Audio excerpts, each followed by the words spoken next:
Have you ever wondered why so many historical figures believed that preserving their sexual energy could enhance their creativity, focus, and health? In a world full of distractions, finding balance can seem impossible. But what if the key to unlocking your true potential lies in semen retention? In this video, we'll explore how this ancient practice can transform your life today. Stay with us for a fascinating journey through time and wisdom. What if you could learn these powerful semen retention techniques for your own transformation? I present to you the ebook, The Art of Semen Retention for Men. With over 20 pages of detailed content, this ebook offers techniques for your spiritual evolution, tools for personal development, methods for emotional balance, strategies to increase your self-awareness, ways to strengthen your spiritual connection, guides to find your life purpose. I am Layert, and my goal is to help people like you unlock their true potential. Get The Art of Semen Retention for Men and start your transformation journey today. Click the link and transform your life. Nikola Tesla. The world-famous engineer and inventor, Nikola Tesla, who invented AC electricity and the Tesla coil, once said, "I recognize the importance that sex plays in a man's life. Nature made its attraction irresistible to ensure the perpetuity of the race. As for me, I found myself confronted with the problem of perpetuating the species or the mind. Before producing the rotating magnetic field, I concentrated all my energies on my experiment. The effort would have killed 100 oxen. Certainly, I would not have survived if I had allowed my energies to be diverted to the channels of sex." Tesla, born in the 1850s, lived until he was 86, a longer lifespan than even today's average, and significantly longer than the average of his time. He never married and was said to have lived a celibate life. He famously stated, "Be alone, that is the secret of invention. Be alone, that is when ideas are born." Hippocrates, often considered the father of Western medicine, was born around 460 BC. His surviving body of work is known as the Hippocratic Corpus and contains approximately 60 texts. In one of these texts on semen retention, he writes, "The law governs everything. A man's semen comes from all the fluids in the body, being the separation of what is most potent. Here is an illustration that proves it is the separation of the most potent part. The discharge of such a small amount during intercourse weakens us. Veins and cords lead from all parts of the body to the penis. When these are affected by friction and heated, a tickling sensation sets in, and consequently, pleasure and heat permeate the whole body." Hippocrates believed that semen emission caused tabes dorsalis, a neurodegenerative condition. Galen was an ancient Greek physician and philosopher, born in 129 AD. He was one of the most prominent and well-known physicians of antiquity and contributed significantly to Western medical science. On the topic of semen, he said, "It is not surprising that those who are less sexually moderate become weaker, as the whole body loses the purest part of both substances. The loss of semen is accompanied by a loss of vital spirit, so it is not surprising that excessive copulation should weaken the constitution, as it deprives the body of its purest essence." Pythagoras was a Greek philosopher and mathematician, founder of the Pythagorean school. He contributed significantly to the fields of mathematics and metaphysics. His students took a vow of chastity in the summer months. Pythagoras taught that sexual relations should be exclusively for procreation, as anything beyond that was not in accordance with nature. When asked when a man should have sexual relations, he replied, "When you want to lose the strength you have." Plato, a renowned Greek philosopher, directly influenced by Socrates and significantly by Pythagorean teachings, viewed sexual engagement as the lowest animal form and the renunciation of such desire as necessary for a virtuous life. He believed that semen was derived from the spinal marrow. Plato viewed the soul as morally superior to the body, which impeded it from executing higher goals. Aristotle, another renowned Greek philosopher, contributed significantly to ethics, politics, biology, and psychology. He wrote extensively about the nutritive qualities of semen, stating that the exhaustion resulting from semen loss was notable because the body was deprived of the ultimate gain derived from nourishment. He also connected sexual desire to the importance of moral thought, observing that wickedness is nourished by lust. Other historical figures. Julius Caesar noted that the Germans valued chastity, believing it promoted physical growth and strengthened tendons. Gandhi, one of the greatest political and spiritual leaders of the 20th century, wrote about the importance of conserving the vital energy of semen for mental, physical, and spiritual development. Isaac Newton, a famous mathematician and physicist, also practiced sexual abstinence, considering it one of his greatest achievements. Arthur Schopenhauer, a German philosopher, observed that excessive use of sexual power shortened life, while moderation improved it.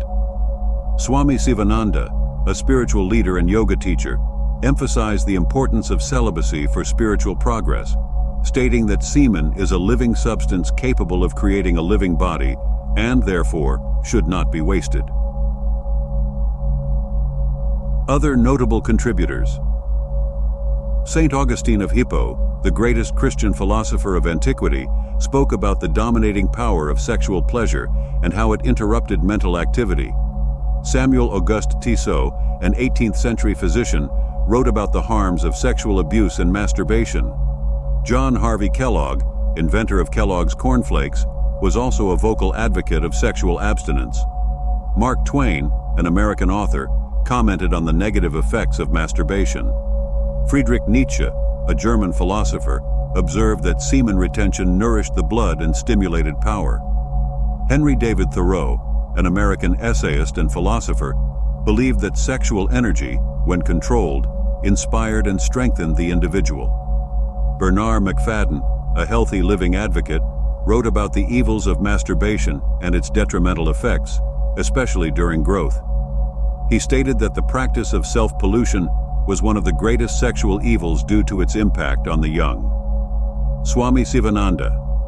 Swami Sivananda, a yoga teacher, spiritual leader, and proponent of Vedanta, helped spread the spiritual teachings of yoga and Vedanta worldwide.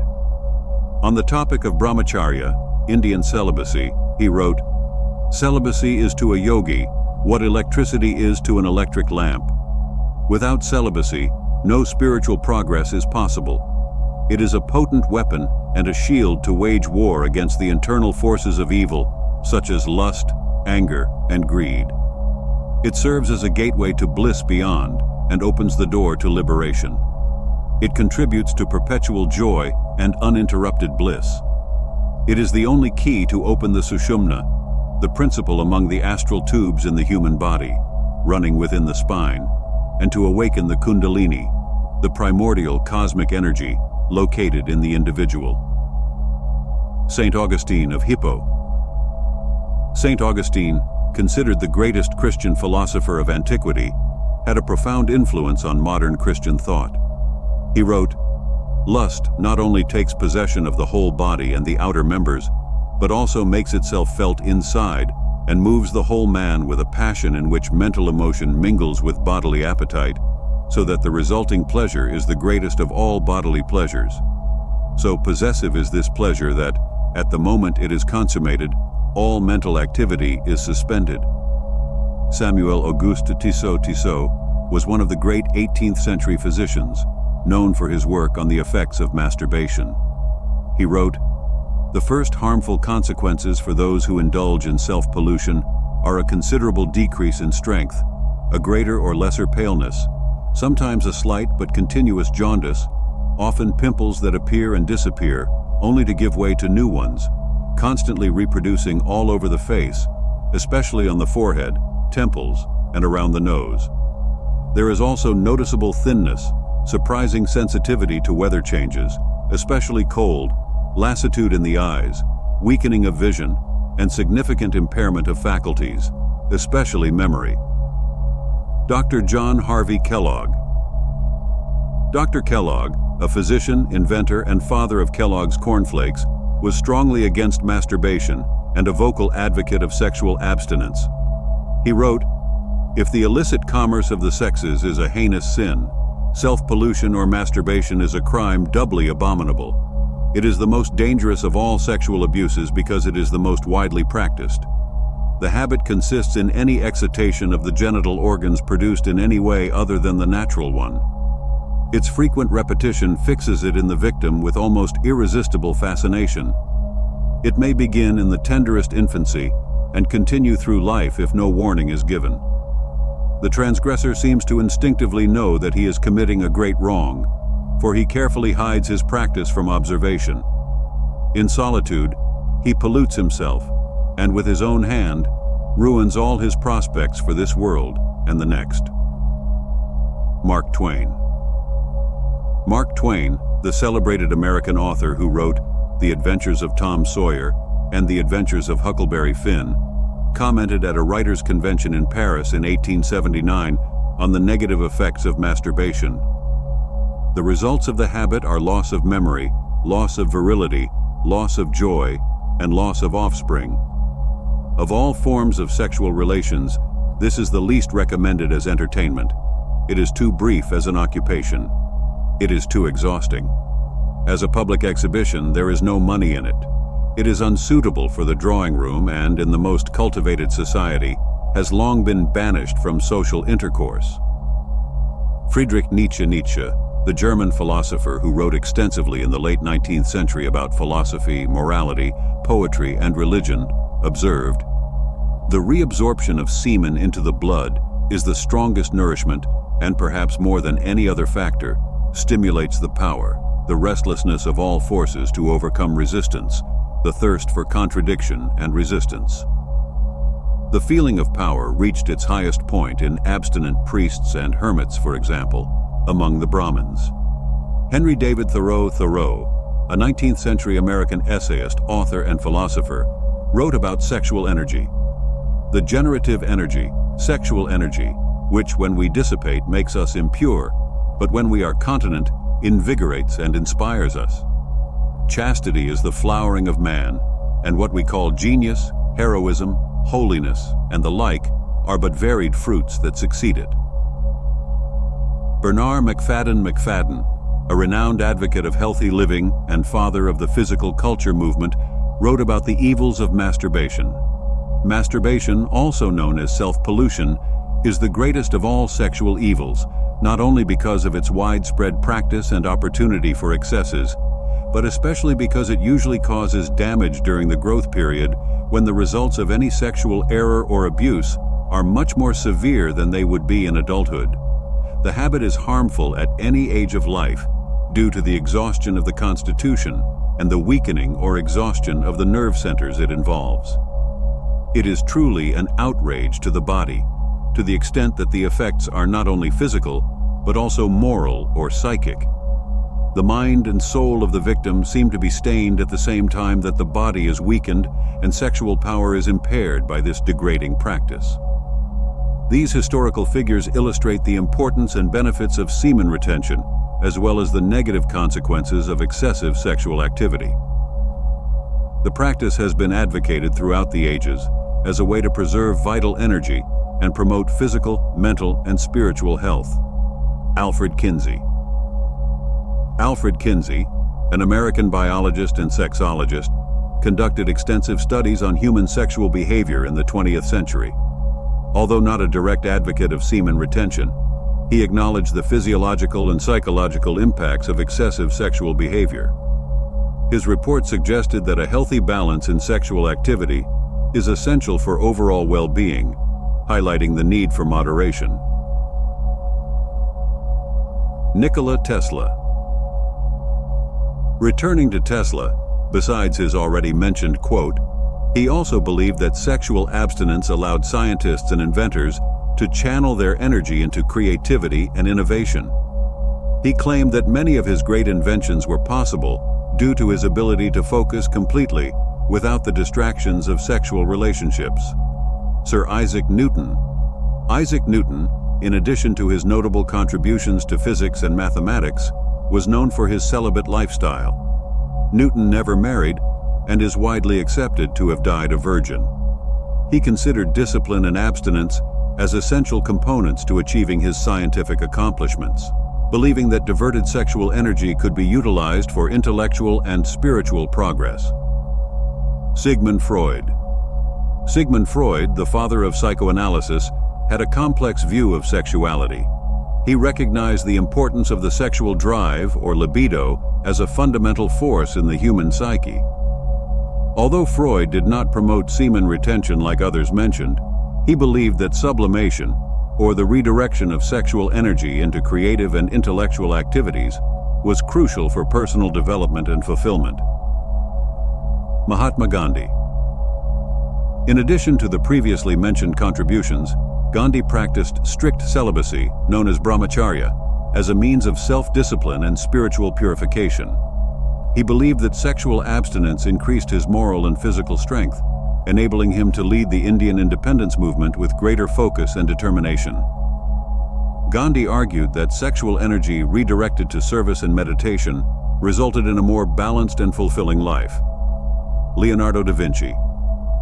Leonardo da Vinci, the renowned Renaissance artist and inventor, is also often cited as an example of sexual abstinence. Although there is no conclusive proof about his sexual life, some biographers suggest that he may have practiced chastity as a way to concentrate his mind and energy on his numerous intellectual and artistic passions. St. Thomas Aquinas. St. Thomas Aquinas, one of the greatest theologians and philosophers of the Middle Ages, wrote extensively on the importance of chastity. He viewed the virtue of chastity as essential for achieving spiritual and mental purity. Aquinas believed that semen retention helped preserve the vital force and clarity of thought necessary for theological and philosophical contemplation. Benjamin Franklin. Benjamin Franklin, one of the founding fathers of the United States, also recognized the benefits of sexual moderation. In his letters and writings, he advised young men to practice temperance in all things, including sex, arguing that excess could lead to physical and mental debility. Immanuel Kant. Immanuel Kant, the German philosopher, is another example of a celibate life. Kant never married and is known for his disciplined and reclusive lifestyle. He believed that sexual energy, when not spent, could be transformed into intellectual energy, contributing to his rigorous philosophical work. These historical figures, with their diverse perspectives and practices, illustrate the significant influence of semen retention and sexual abstinence on physical, mental, and spiritual development. Whether for creativity, intellectual progress, moral leadership, or physical health, conserving sexual energy has been considered a powerful tool throughout the ages.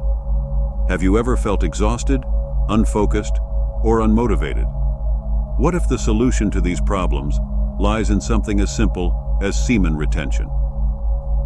Practiced by great figures throughout history, this technique could be the key to improving your health, creativity, and emotional balance. Don't let this opportunity pass you by. If you enjoyed this video, give it a like, subscribe to the channel, and share it with your friends. And don't forget to watch our next video, where we explore more secrets to achieving your true potential. Thank you for watching. Thank you for